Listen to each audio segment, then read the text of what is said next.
આજે ટોપિકમાં આગળ વધતા પહેલા લાસ્ટ ટાઈમ આપણે શું ચર્ચા કરી હતી એ જલ્દીથી એકવાર આપણે જોઈ લઈએ. અત્યાર સુધીમાં સૌથી પહેલાં જે છે આપણે યુનિટ 1માં explain the terms associated with hydraulics તે જોયા હતા.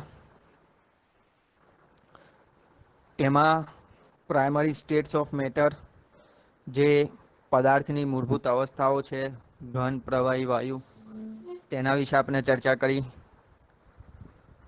ત્યાર પછી જે છે ઇમ્પોર્ટન્ટ ટર્મ્સ, તરલ એટલે શું, તરલ શાસ્ત્ર, હાઇડ્રોસ્ટેટિક્સ, હાઇડ્રોકાઇનેમેટિક્સ, હાઇડ્રોડાયનેમિક્સ કોને કહેવાય, તેના વિશે આપણે ચર્ચા કરી.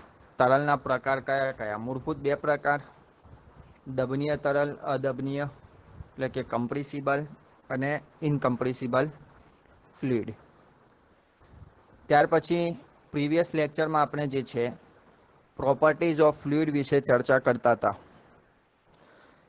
પ્રોપર્ટીઝ ઓફ ફ્લુઇડમાં સૌથી પહેલાં જે છે ડેન્સિટી એટલે કે ઘનતા વિશે વાત કરી હતી કે કોઈપણ તરલનું દર અને તેના કદનો ગુણોત્તર, તેને આપણે ડેન્સિટી એટલે કે ઘનતા કહીશું.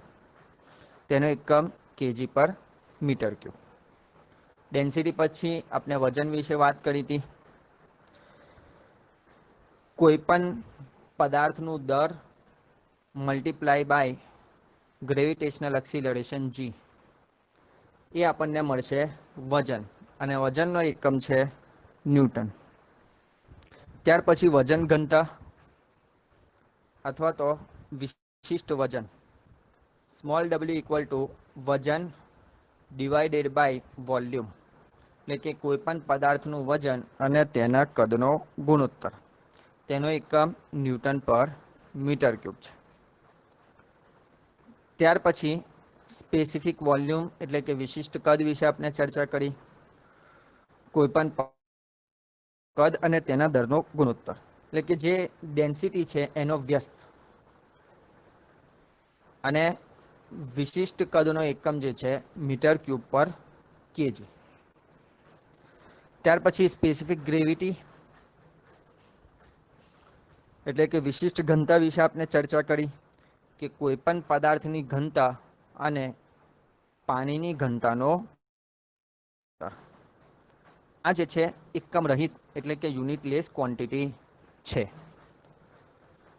ત્યાર પછી આપણે જે છે વિસ્કોસિટી એટલે કે સ્નિગ્ધતા વિશે ચર્ચા કરી કે તરલના બે લેયર વચ્ચે વહેતી વખતે જે અવરોધ સહન કરવો પડે છે તેને આપણે કહીશું સ્નિગ્ધતા અથવા તો વિસ્કોસિટી. એને આપણે મ્યુ વડે દર્શાવતા હતા, અને તેની વેલ્યુ જે છે shear stress upon rate of shear strain, જે આપણે ન્યૂટનના વિસ્કોસિટીના નિયમ ઉપરથી જોયું હતું. ત્યાર પછી કાઇનેમેટિક વિસ્કોસિટી વિશે ચર્ચા કરી કે કોઈપણ તરલની સ્નિગ્ધતા અને તેની ઘનતાનો ગુણોત્તર, તેનો એકમ છે મીટર સ્ક્વેર પર સેકન્ડ. અને એના માટે ન્યૂટન્સ લો ઓફ વિસ્કોસિટીની આપણે ચર્ચા કરી હતી. ન્યૂટન્સ લો ઓફ વિસ્કોસિટી તે આપણને એવું કહે છે કે કોઈપણ તરલ માટે શિયર સ્ટ્રેસ એ તેના શિયર સ્ટ્રેનના દરના સમપ્રમાણમાં હોય છે. અને ન્યૂટન્સ લો ઓફ વિસ્કોસિટીના આધારે આપણે જે છે તરલના પ્રકાર જોયા હતા. બેઝિક બે ટાઈપ્સ હતા, એક આદર્શ અથવા તો આઈડિયલ ફ્લુઇડ અને બીજું જે છે રિયલ ફ્લુઇડ. તેમાં પણ ન્યૂટનના નિયમના આધારે આપણે ક્લાસિફિકેશન એવી રીતે કર્યું હતું કે ન્યૂટનિયન ફ્લુઇડ અને નોન ન્યૂટનિયન ફ્લુઇડ, એટલે કે જે ન્યૂટનના નિયમનું પાલન કરે, મતલબ જે તરલ માટે શિયર સ્ટ્રેસ એ શિયર સ્ટ્રેનના દરના સમપ્રમાણમાં હોય એને આપણે ન્યૂટનિયન ફ્લુઇડ કહીશું, અને જે તરલ માટે શિયર સ્ટ્રેસ એ શિયર સ્ટ્રેનના દરના સમપ્રમાણમાં ના હોય તેને આપણે નોન ન્યૂટનિયન ફ્લુઇડ કહીશું.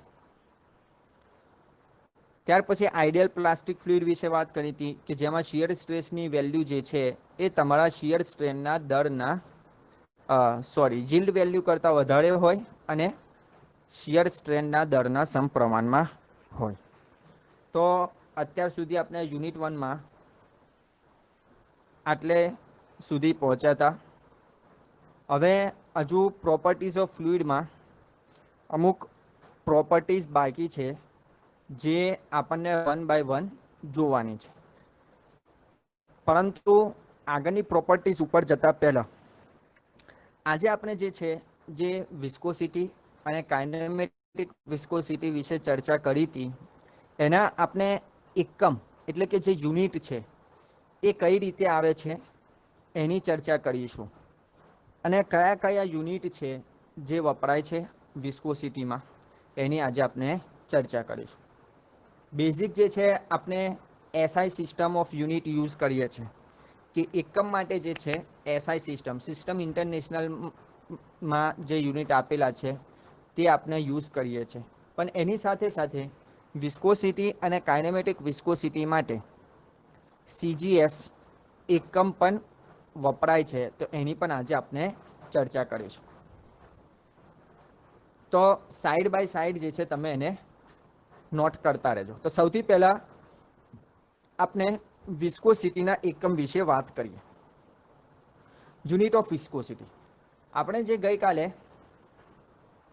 વિસ્કોસિટી એટલે કે સ્નિગ્ધતા માટેનો ન્યૂટનનો નિયમ જોયો એના ઉપરથી એવું કહે છે કે કોઈ પણ તરલ માટે શિયર સ્ટ્રેસ એ શિયર સ્ટ્રેનના દરના સમપ્રમાણમાં હોય છે. એટલે કે tau is proportional to rate of shear strain DU by dy. એના ઉપરથી આપણે વિસ્કોસિટી એટલે કે મ્યુની ફોર્મ્યુલા આ રીતે બનાવી હતી કે મ્યુને આપણે સૂત્ર કરતાં બનાવી દઈએ તો mu equal to tau upon DU by dy લખી શકાય, જે આપણે પ્રીવિયસ લેક્ચરમાં જોઈ ચૂક્યા. હવે આપણને ખ્યાલ છે કે આપણને જો મ્યુ માટેનો એકમ જોઈતો હોય તો આપણને આ જે બરાબરની જમણે બાજુની જે ક્વોન્ટિટી છે એના એકમ આપણે જો જાણતા હોઈએ અને એની વેલ્યુ મૂકી દઈએ તો આપણને મ્યુ એટલે કે વિસ્કોસિટી માટેનો એકમ મળી જશે. તો સૌથી પહેલા અંશમાં આપણે વાત કરીએ તો ટાઉ એટલે કે શિયર સ્ટ્રેસ છે. શિયર સ્ટ્રેસ અથવા તો કોઈ પણ સ્ટ્રેસ હોય એના માટેની સિમ્પલ ફોર્મ્યુલા અથવા તો ડેફિનેશન એવી છે કે ફોર્સ અપોન એરિયા એટલે કે એકમ ક્ષેત્રફળ ઉપર લાગતું બળ તેને કહેવાય સ્ટ્રેસ. એમાં અલગ આવે છે આપણે નથી જતા. તો અંશમાં જે છે tau equal to shear stress, તેના માટે ફોર્સ અપોન એરિયા એટલે કે ફોર્સ અને એરિયા બે રાશિ આવશે અને છેદમાં જે છે DU બાય dy બે વસ્તુ છે. DU ચેન્જ ઇન વેલોસિટી એટલે કે વેલોસિટી માટેનો એકમ આવશે. વેલોસિટી માટેનો એકમ આપણને ખ્યાલ છે અંતરભાગ્ય સમય, અને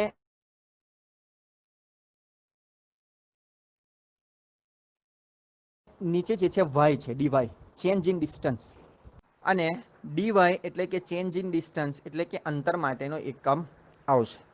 તો આ બધી વેલ્યુ જે છે આપણે મૂકીએ તો અંશમાં જે છે શિયર સ્ટ્રેસ માટે ફોર્સ અપોન એરિયા મૂકીશું, છેદમાં DU માટે લેન્થ અપોન ટાઈમ ડિસ્ટન્સ ભાગ્યા ટાઈમ, અને જે dy છે એના માટે જે છે લેન્થ મૂકીશું. હવે અહીંયા જે છે છેદમાં વાત કરીએ તો લેન્થ અને લેન્થ જે છે એ કેન્સલ થઈ જશે. ક્લિયર? તો બાકી જે રહે છે ફોર્સ, એરિયા અને ટાઈમ. ઓકે, હવે આપણને ખ્યાલ છે આ જે છે બેઝિક જે નિયમ છે કે અંશનો છેદ હોય એ છેદમાં જશે અને છેદનો છેદ જે છે અંશમાં જશે. તો આપણે એને સિમ્પ્લિફાય કરીને લખીએ તો ફોર્સ માટે આપણે F લખીએ, એરિયા માટે A, અને છેદમાં જે છે 1 અપોન ટાઈમ છે. આ જે છે એ છે અંશના છેદમાં છે એટલે છેદમાં જશે, અને નીચે જે ટાઈમ છે એ તમારો છેદનો છેદ છે એટલે અંશમાં જશે. એટલે કે ટાઈમ ઉપર લખીશું અને એ જે છે એને આપણે નીચે છેદમાં લઈ જશું. તો આપણને મળશે force into time upon area. Clear? હવે આપણને ખ્યાલ છે ફોર્સ માટેનો એકમ શું છે, સમય એટલે કે ટાઈમ માટેનો એકમ શું છે, અને એરિયા એટલે કે એ માટેનો એકમ શું છે. આપણે એની વેલ્યુ મૂકી દઈશું તો આપણને વિસ્કોસિટી માટેનો એકમ મળી જશે. તો ફોર્સ માટે જે છે આપનો એકમ ન્યૂટન છે, સમય માટે સેકન્ડ અને એરિયા એના માટે છે મીટર સ્ક્વેર. ફાઇનલી આપણને જે છે વિસ્કોસિટી માટેનો જે એકમ છે ન્યૂટન ઇન્ટુ સેકન્ડ પર મીટર સ્ક્વેર મળશે. સાઈડ બાય સાઈડ જે છે આ તમે લખતા રહેશો તો તમને વધારે ઉપયોગી થશે. હવે આપણે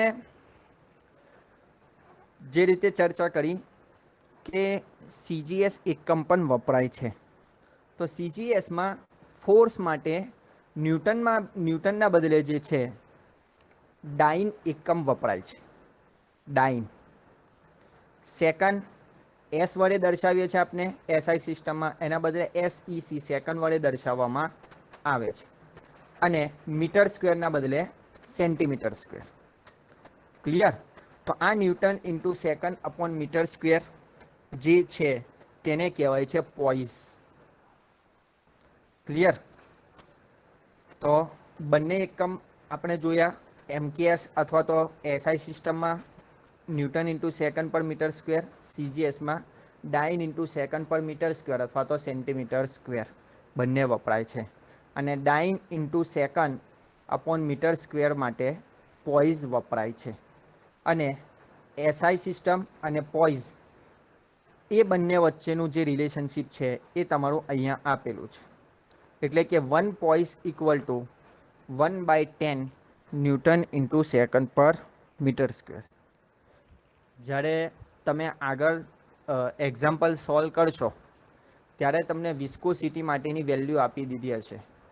ફોર એક્ઝામ્પલ કોઈ તરલ છે, કોઈ ઓઇલ આપેલું છે, એની વિસ્કોસિટી તમને આપેલી છે 0.035 પોઈઝ. એટલે કે તમને પોઈઝ એકમમાં વેલ્યુ આપેલી છે, પણ આપણે જ્યારે પણ એક્ઝામ્પલ સોલ્વ કરીશું તો આપણે SI સિસ્ટમ જ યુઝ કરીશું. તો એના માટે તમારે શું કરવું પડશે? જે તમને પોઈઝમાં વેલ્યુ આપેલી છે એને તમારે કન્વર્ટ કરવી પડશે શામાં?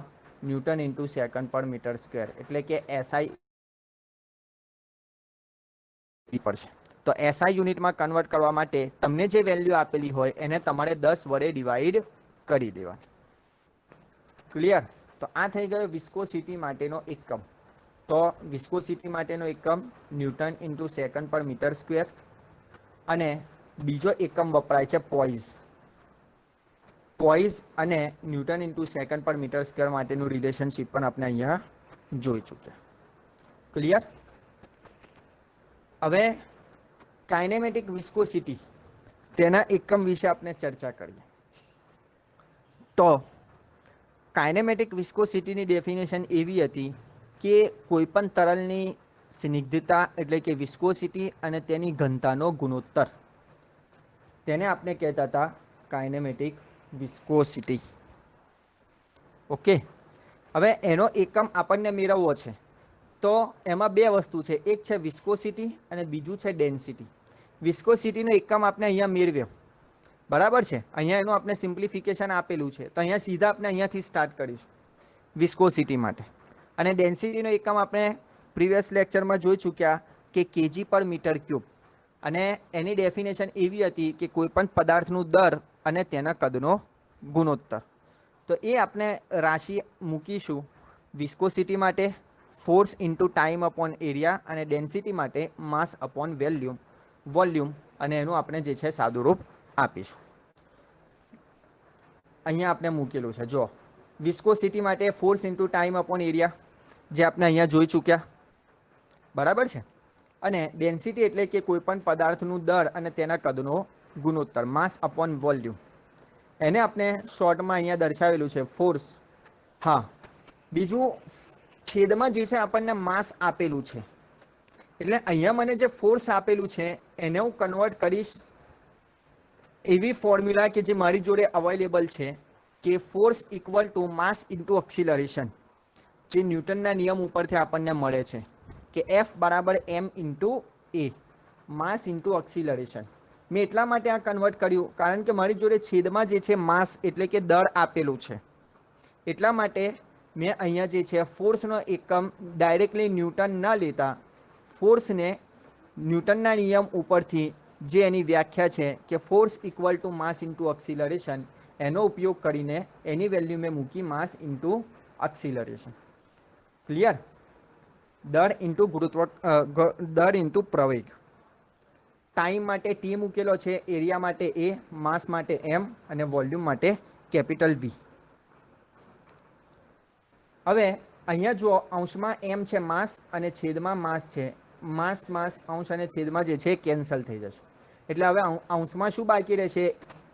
Acceleration into T, time. અને આ જે કેપિટલ એ છે એરિયા માટેનો, તે તમારે અંશનો છેદ છે છેદમાં જશે, અને નીચે છેદના છેદમાં વોલ્યુમ છે તમારે શું આવશે? અંશમાં આવી જશે. એટલે અંશમાં આપણે શું થશે? એરિયા અંશમાં આવશે acceleration into time into volume, અને જે છેદમાં આવશે તમારે એરિયા. ક્લિયર? હવે આના જે છે એકમ આપણે જાણીએ જ છે, તે મૂકી દઈએ તો આપણને જે છે કાઇનેમેટિક વિસ્કોસિટી માટેનો એકમ મળી જશે. પ્રવેગ જે છે એનો એકમ આપણને ખ્યાલ છે, મીટર પર સેકન્ડ સ્ક્વેર. ટાઈમનો એકમ જે છે સેકન્ડ. વોલ્યુમ એટલે કે કદ માટેનો એકમ મીટર ક્યુબ, અને એરિયા એ માટેનો એકમ જે છે મીટર સ્ક્વેર. આ બધી વેલ્યુ આપણે મૂકીએ અને એનું સાદુરૂપ આપી દઈએ. જુઓ, એક્સિલરેશન માટે મીટર પર સેકન્ડ સ્ક્વેર મૂક્યો, ટાઈમ માટે સેકન્ડ, વોલ્યુમ માટે મીટર ક્યુબ, અને એરિયા માટે મીટર સ્ક્વેર. ઉપર ટોટલ જઈએ તો આ મીટર છે અને મીટર ક્યુબ એટલે મીટરની 4 ઘાત થશે. આ સેકન્ડ છે તો સેકન્ડ થશે. આ અંશનો છેદ એ સ્ક્વેર છે, સેકન્ડનો સ્ક્વેર એ છેદમાં જશે. માસની અંશમાં 4 ઘાત છે, છેદમાં 2 ઘાત છે એટલે 2 ઘાત બાકી રહેશે. અહીંયા એસ છે, નીચે એસ સ્ક્વેર છે એટલે છેદમાં શું બાકી રહેશે? એસ બાકી રહેશે. તો આ જે છે આપણો એસઆઈ સિસ્ટમ માટે, એસઆઈ સિસ્ટમમાં કાઇનેમેટિક વિસ્કોસિટી માટેનો એકમ છે. હવે સીજીએસ સિસ્ટમમાં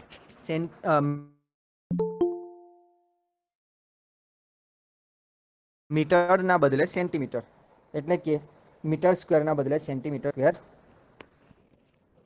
ઓકે, તો આ જે છે સેન્ટીમીટર સ્ક્વેર પર સેકન્ડ છે, જે આપણો સીજીએસ સિસ્ટમમાં એકમ છે, તેને આપણે કહીશું સ્ટોક.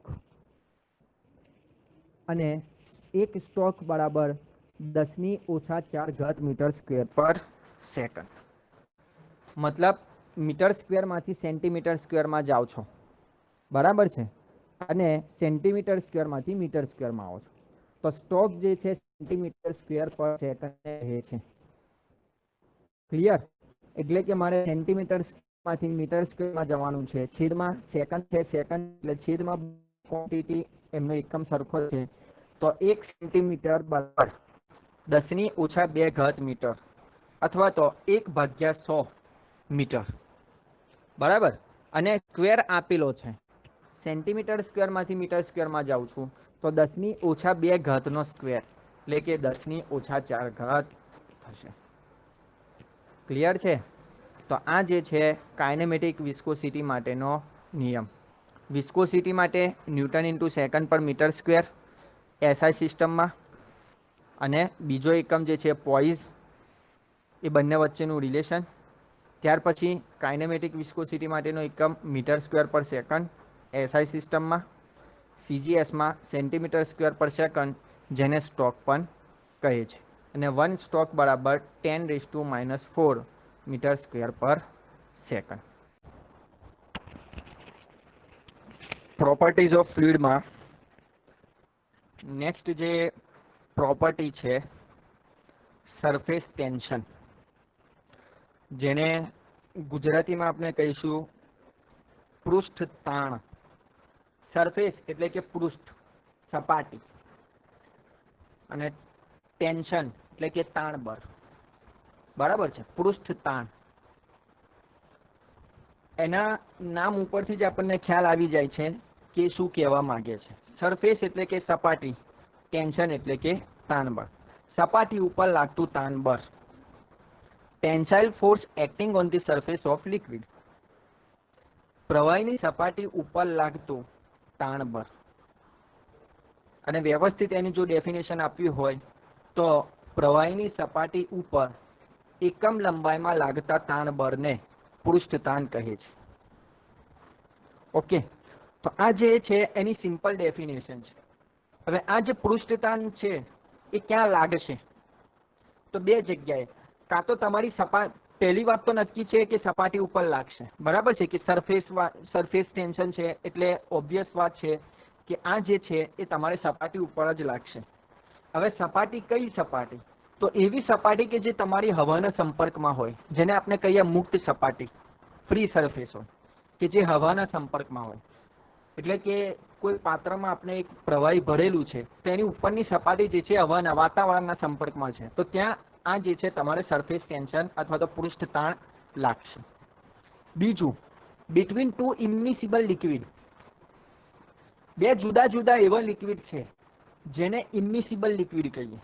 ઇમિસિબલ મીન્સ એવા લિક્વિડ કે જે એકબીજામાં ભળી ના જાય, એકબીજામાં મિક્સ ના થઈ જાય.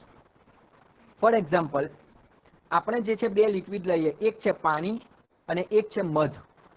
તો મધ જે છે એ પાણીમાં મિક્સ થઈ જશે, એને આપણે મિક્સ કરીશું તો મિક્સ થઈ જશે. અથવા તો બીજું આપણે લિક્વિડ લઈએ, પાણી અને ચાસણી. જે ચાસણી છે એક પ્રકારનું લિક્વિડ જ છે, ઘટ લિક્વિડ. એ શું થશે? પાણીમાં મિક્સ થઈ જશે. તો એને ઇમિસિબલ ના કહેવાય. તો ઇમિસિબલ કોને કહેવાય? કે જે મિક્સ ના થઈ જાય, બંને જુદા જુદા રહે. આપણે પાણીની ઉપર તેલ રેડીએ તો એ બે કોઈ દિવસ મિક્સ થાય ના થાય. તો એવા જે બે લિક્વિડ હોય કે જે એકબીજામાં મિક્સ ના થાય એને કહેવાય ઇમિસિબલ લિક્વિડ, એકબીજામાં ભળી ન જાય તેવા લિક્વિડ. તો એ બે લિક્વિડ વચ્ચેની સપાટી હશે ત્યાં પણ જે છે સરફેસ ટેન્શન લાગશે. તો સરફેસ ટેન્શન જે છે એ સપાટી ઉપર લાગશે, એકમ લંબાઈ દીઠ લાગશે, અને એકમ લંબાઈ દીઠ લાગતું તાણ બળ એને આપણે કહીશું સરફેસ ટેન્શન. સરફેસ એટલે કે સપાટી અને ટેન્શન એટલે કે તાણ બળ. કાં તો એ મુક્ત સપાટી એટલે કે એવી સપાટી પ્રવાહીની કે જે હવાના સંપર્કમાં હોય ત્યાં લાગશે, અને બે એવા લિક્વિડ હોય કે જે એકબીજામાં મિક્સ ના થઈ શકતા હોય એમની વચ્ચેની સરફેસ ઉપર પણ લાગશે. આ જે તાણ બળ લાગે છે એ સપાટીને લંબ રૂપે હોય છે, નોર્મલ ટુ લિક્વિડ સરફેસ, બરાબર છે. એને આપણે સિગ્મા વડે દર્શાવીશું અને તેનો એક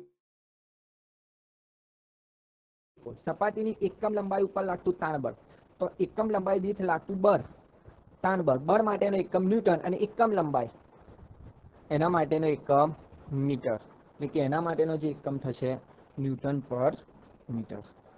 ક્લિયર? અહીંયા જો તમને એક ફિગર દર્શાવેલી છે, આ કોઈ એક લિક્વિડ છે, વોટર આપણે લઈ લઈએ. આ વોટરનો કોઈક અંદરનો મોલેક્યુલ અથવા તો પાર્ટિકલ છે. હવે આ જે પાર્ટિકલ છે એમાં દરેક બાજુથી એના ઉપર જે છે બળ લાગશે, અહીંયાથી લાગશે, અહીંયાથી, અહીંયાથી, દરેક બાજુથી. પણ એ પાર્ટિકલની દરેક બાજુ જે છે એના જેવા જ બીજા પાણીના પાર્ટિકલ આવેલા છે. તો એના કારણે શું થશે? એ પાર્ટિકલ બેલેન્સમાં હશે, બધી બાજુથી એના એક સરખા જ અણુઓ આવેલા હશે, એટલે કે બળ પણ શું લાગશે? એક સરખું જ લાગશે. તો એના કારણે એ પાર્ટિકલ જે છે બેલેન્સમાં હશે.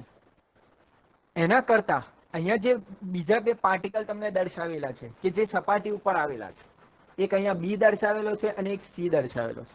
તો આ જે પાર્ટિકલ છે એની નીચે જે છે એના પાણીઓના જે પાણીના અણુઓ છે એના જેવા જ એના કારણે બળ લાગશે, અને ઉપર જે છે હવા છે એના કારણે બળ લાગશે. તો બંને જે છે બેલેન્સ નહીં થાય. તો એના કારણે શું થશે? એક ટેન્શન ક્રિએટ થશે અને એક પાતળું પટલ જે છે અહીંયા તમારું સરફેસ ઉપર ક્રિએટ થશે.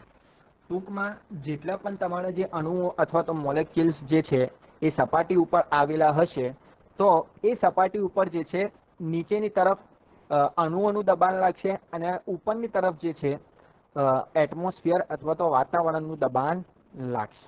તો એના કારણે જે છે સપાટી ઉપર એક પાતળું પટલ તૈયાર થશે જે ટેન્શનના કારણે હશે. આ જે પાતળું પટલ તૈયાર થશે એના કારણે શું થશે કે કોઈ એવી વસ્તુ હશે કે જેને નીચે નહીં જવા દે. ફોર એક્ઝામ્પલ, આપણે સોયની વાત કરીએ અથવા તો પતરી બ્લેડ લઈએ, તો એ પાતળી બ્લેડ અથવા તો જે નીડલ છે એ પાણીમાં એકદમ ડૂબી નથી જતી, અથવા તો તમે જો એને સોય અથવા તો પાતળી બ્લેડને પાણીમાં ડૂબો અને ઉપર ખેંચો તો પાણી થોડુંક એની સાથે ઉપર ખેંચાઈ જાય છે. તે એવું એટલા માટે થાય છે કે સરફેસ ટેન્શનના કારણે થાય છે. આપણને ખ્યાલ છે કે નીડલ એટલે કે સોય અથવા તો બ્લેડ જે છે એ સ્ટીલની છે, તેની ડેન્સિટી અને સ્પેસિફિક ગ્રેવિટી પાણી કરતાં વધારે છે, તેમ છતાં એ થોડા સમય માટે પાણી ઉપર તરે છે, ડૂબી નથી જતી. તો એ જે કારણે થાય છે એનું કારણ છે તમારું સરફેસ ટેન્શન, કે સપાટી ઉપર જે તમારે ફોર્સ લાગે છે એના કારણે ટેન્શન ક્રિએટ થાય છે અને એક પટલ ક્રિએટ થાય છે. એના કારણે આવી જે વસ્તુ છે એ તમારે નીચે પાણીમાં ડૂબી જતી નથી, થોડો સમય ઉપર તરે છે. એ શાના કારણે? તો એ જે સરફેસ ટેન્શન છે એના કારણે. ક્લિયર? તમે જોયું હોય તો ધૂળની રજકણ હોય, જેને આપણે ડસ્ટ કહીએ, એ પણ સપાટી ઉપર તરે છે, નીચે બેસી નથી જતી. તમે જે છે કીડી જોઈ હશે, આંટ કીડી, એ પણ પાણી ઉપર જે છે એકદમ ડૂબી જતી નથી. તો આ જે છે એ સરફેસ ટેન્શનના કારણે થાય છે. તો આ જે છે આપની એક ઇમ્પોર્ટન્ટ પ્રોપર્ટી જે છે સરફેસ ટેન્શન છે, એના વિશે આપણે ચર્ચા કરી અને એના એક્ઝામ્પલ પણ આપણે જોયા. બીજું, આકાશમાંથી જ્યારે વરસાદ વરસતો હોય તો એના જે ડ્રોપલેટ એટલે કે જે બૂંદ હોય એના ઉપર પણ જે છે સરફેસ ટેન્શન લાગે અને એના કારણે એનો આકાર જે છે ગોળ થઈ જાય, કારણ કે અંદર એ કોઈ વસ્તુને જે છે એન્ટર થવા દે નહીં અને છેક ઉપરથી નીચે સુધી આવતા એમાં એ જે છે ગોળાકાર રૂપ જે છે ધારણ કરી લેશે. ક્લિયર? તો સરફેસ ટેન્શન ઇમ્પોર્ટન્ટ પ્રોપર્ટી છે. સપાટીની એકમ લંબાઈ ઉપર લાગતા તાણ બળ સિગ્મા વડે દર્શાવીશું અને તેનો એકમ ન્યૂટન પર મીટર. ત્યાર પછી નેક્સ્ટ પ્રોપર્ટી આપણે જોઈએ કેપિલારિટી, કેશાકર્ષણ. જ્યારે કોઈ લિક્વિડ હોય તેમાં આપણે એક કાચની નળી ઉર્ધ્વ રીતે ડુબાડીને, ઉર્ધ્વ એટલે કે જેને આપણે કહીએ વર્ટિકલ, ઊભી ડુબાડી, કાચની નળી હોય, સાંકડી નળી હોય, એવી નળી હોય કે જે બંને છેડેથી ખુલ્લી હોય, તેને આપણે જ્યારે જો પાણીમાં ડુબાડીએ તો પાણી ઉપર તરફ ચડે છે, અથવા તો બીજા કોઈ લિક્વિડમાં આપણે ડુબાડીએ તો કાં તો પાણી અથવા તો જે બીજું કોઈ લિક્વિડ છે ઉપર તરફ ચડશે નળીમાં અથવા તો નીચે તરફ ખેંચાશે. તો આ જે પ્રક્રિયા છે એને કહીએ કેશાકર્ષણ. બરાબર છે? કેશાકર્ષણ સમજતા પહેલા આપણને બે ટર્મ સમજી લઈએ કે જેથી આપણે એ વસ્તુને સમજી શકીશું. સૌથી પહેલા છે કોહેઝન, જેને આપણે કહીએ સંઘાત ગુજરાતીમાં. કોહેઝન એટલે કે ઇન્ટરમોલેક્યુલર એટ્રેક્શન, એક જ પ્રકારના અણુ વચ્ચે થતું આકર્ષણ. જે લિક્વિડ હોય તેના એક અણુનું બીજા અણુ સાથેનું જે આકર્ષણ હોય, જેના કારણે એકબીજા સાથે જોડાયેલા રહે, એને કહીએ કોહેઝન. કો એટલે કે સરખું, બરાબર છે? એક જ પ્રકારના અણુઓ વચ્ચે લાગતું આકર્ષણ બળ. પાણી અને પાણીના બીજા અણુઓ વચ્ચે થતું આકર્ષણ, બીજું કોઈ લિક્વિડ હોય તો એના અણુ વચ્ચે જે લાગતું આકર્ષણ બળ હોય, એટલે કે જેના કારણે એકબીજાને છે જકડી રાખશે. બરાબર છે? બીજું ટર્મ છે એડહેઝન, એટલે કે જ્યારે આપણે કોઈ પાત્રમાં કોઈ પ્રવાહી આપણે ઉમેરીએ અથવા તો ભરીએ તો પાત્રમાંનું પ્રવાહી તમારું જે પાત્ર છે એની સપાટી સાથે ચોંટી જશે. એને કહેવાય કે attraction between molecules of liquid and solid surface. કોઈ પણ લિક્વિડના અણુઓનું કોઈ સપાટી સાથેનું આકર્ષણ. તમે એક કન્ટેનરમાં પાણી ભરો છો તો પાણીના અણુઓનું બીજા અણુઓ સાથે, પાણીના બીજા અણુઓ સાથેનું જે આકર્ષણ હશે તેને આપણે કહીશું કોહેઝન. અને જે પાણીના અણુઓનું સપાટી સાથે, જે પાત્ર છે એની સપાટી સાથેનું તમારું જે છે આકર્ષણ છે એને કહીશું આપણે એડહેઝન. એટલે શું થશે કે અણુ વચ્ચે જો આકર્ષણ વધારે હશે તો અણુ અણુ એકબીજાને મજબૂતીથી જકડી રાખશે, પકડી રાખશે. અને જો સપાટી સાથેનું આકર્ષણ વધારે હશે તો એ સપાટી સાથે જલ્દીથી ચોંટી જશે. એના આધારે જે છે આપણે કેશાકર્ષણ સમજીએ તો અહીંયા તમને એક પાત્ર દર્શાવેલું છે જેમાં પાણી ભરેલું છે. અહીંયા તમે જે છે કાચની ખુલ્લી નળી, પાતળી નળી જે આપણે અહીંયા ડેફિનેશનમાં વાત કરી સાંકડી નળી, એ અહીંયા પાણીમાં ડૂબાવેલી છે. અહીંયા જો તમે પાણીનું લેવલ જોઈ શકો છો, દેખાય છે? ઓકે. પણ જ્યારે આપણે આ નળી અંદર ઉતારીશું તો આ નળીમાં પાણી ઉપર તરફ ચડે છે. પાણીનું જે લેવલ હતું નોર્મલ લેવલ એના કરતાં h વધારે ઊંચાઈ એટલે સુધી નળીમાં ઉપર ચડી ગયું.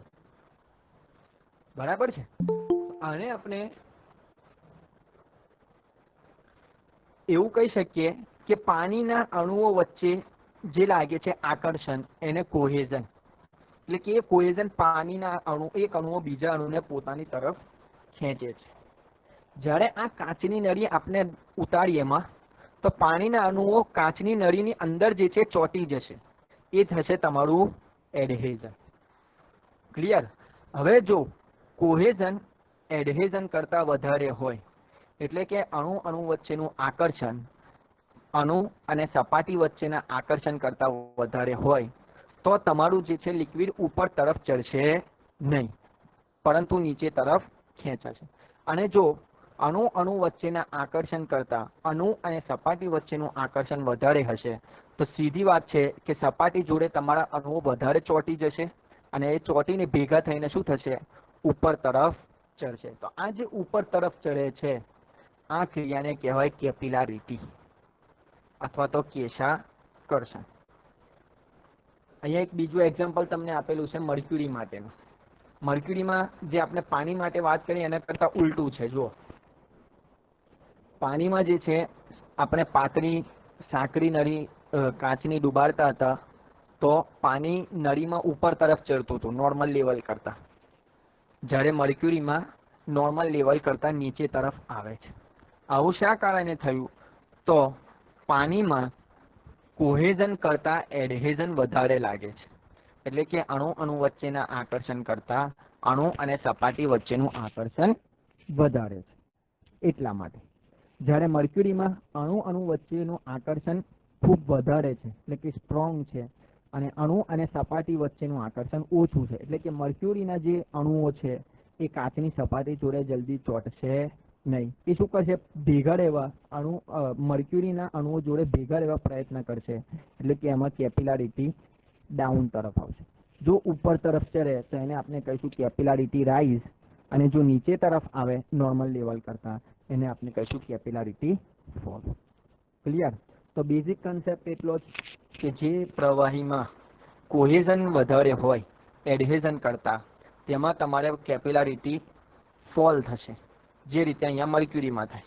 અને જેમાં કોહેઝન કરતાં એડહેઝન વધારે હોય તેમાં કેપિલારિટી રાઇઝ થશે.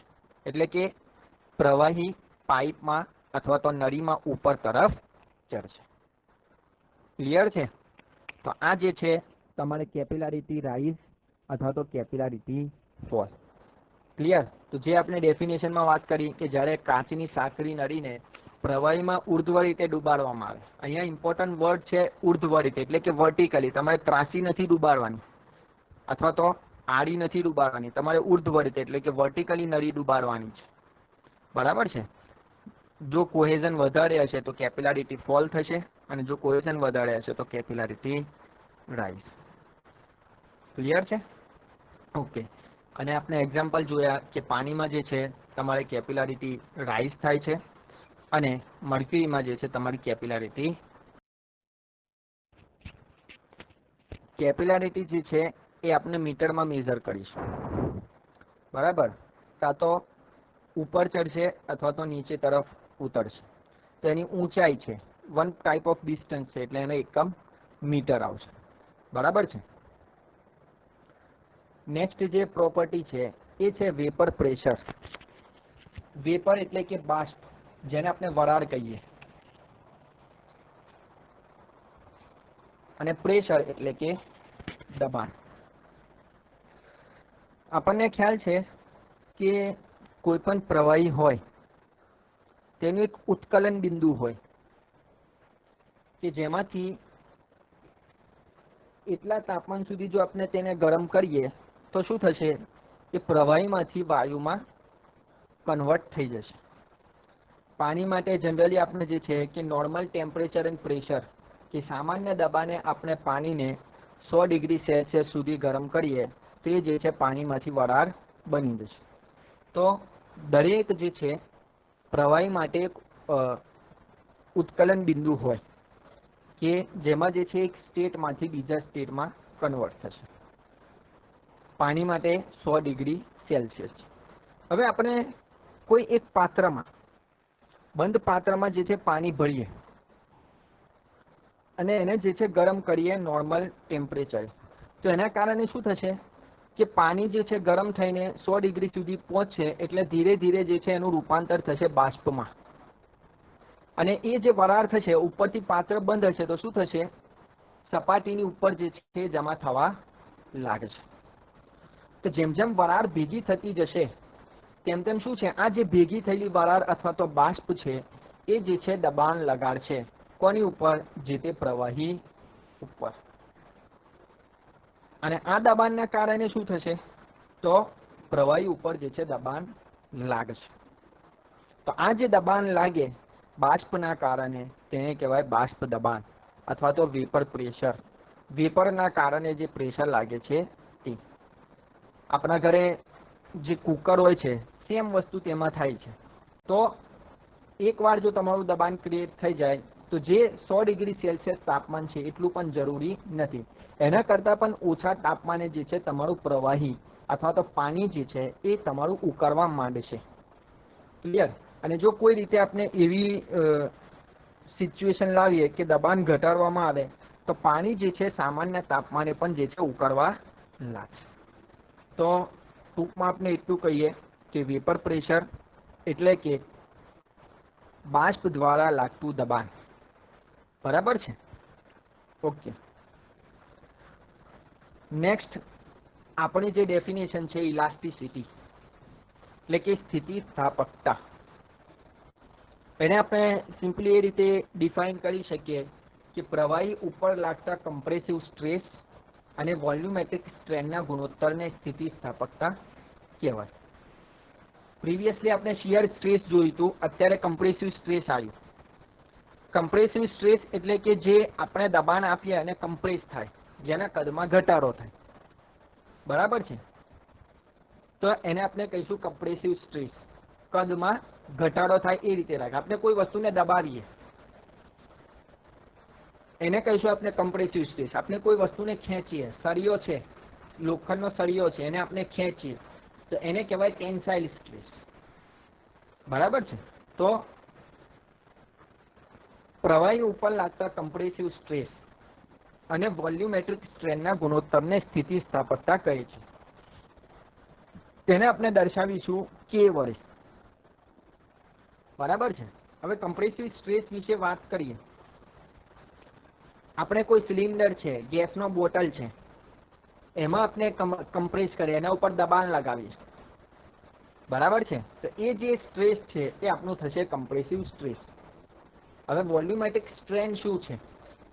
તમે ઓલરેડી એપ્લાઇડ મિકેનિક્સમાં જોઈ ચૂક્યા હશો. સ્ટ્રેન કોને કહેવાય?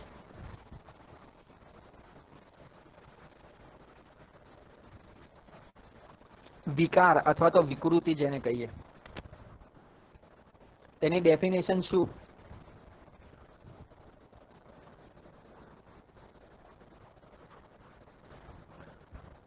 એની ફોર્મ્યુલા તમને ખ્યાલ હશે, ડેલ્ટા L અપોન L. બરાબર છે? તેને કહેવાય linear strain. Sir, change in length upon original length. Correct? એટલે કે લંબાઈમાં થતો ફેરફાર ડિવાઇડેડ બાય તમારી જે છે મૂળ લંબાઈ. તો સેમ વસ્તુ જે છે વોલ્યુમેટ્રિક સ્ટ્રેન, તો એને આપણે એ રીતે કહી શકીએ કે વોલ્યુમ એટલે કે કદમાં થતો ઘટાડો અથવા તો વધારો ડિવાઇડેડ બાય તમારું જે છે ઓરિજિનલ વોલ્યુમ. ક્લિયર? તો compressive stress divided by volumetric strain એટલે કે change in volume upon original volume.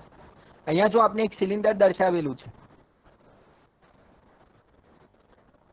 Cylinder અત્યારે જે છે એમાં વોલ્યુમ છે V છે, બરાબર છે। આ જે છે એનો હેન્ડલ છે અથવા તો ઢાંકણું જેને આપણે કહી શકીએ।